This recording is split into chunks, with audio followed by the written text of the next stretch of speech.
Can skirt అయితే stitch చేస్తున్నాను. దీనికోసం నేను సాఫ్ట్ నెట్ తీసుకున్నాను అనమాట. ఇంతకుముందు హార్డ్ ఉండే నెట్ తీసుకుంటే మీషోలో, సో అందుకే అది రిటర్న్ చేసి మళ్ళీ ఇది తీసుకున్నా.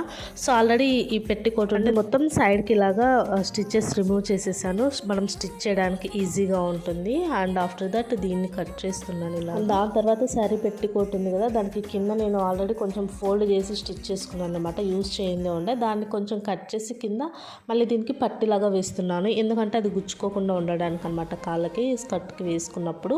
దాని తర్వాత మళ్ళీ కూడా మనం ఇలాగ ప్లీట్స్ పెట్టుకుంటాం కదా, దానిపైన కూడా మళ్ళీ ఇంకొక పట్టి వేసుకోవాలి. దానికోసం నేను శారీ ఫాల్ తీసుకున్నాను అనమాట. దాన్ని కూడా కొంచెం కట్ చేసి మళ్ళీ ఫోల్డ్ చేసి ఆ పైన అయితే అటాచ్ చేశాను. సో దానివల్ల ఏంటంటే నీట్ ఫినిషింగ్ అయితే ఉంటుంది. ఇలా బాక్స్ ఫోల్డింగ్ చేసుకుంటేనే చాలా నీట్గా ఉంటుంది, కొంచెం బాగా ఉంటుంది అనమాట, ఫ్లోరీగా ఉంటుంది. సో ఇలా అయితే రెడీ అయిపోయింది చూడండి. ఫినిషింగ్ కూడా చాలా నీట్గా ఉంటుంది ఇలా స్టిచ్ చేసుకోవడం వల్ల. లింక్ అని చెప్పి కామెంట్ లైక్ చేయండి, ఫాలో అవ్వండి ప్లీజ్.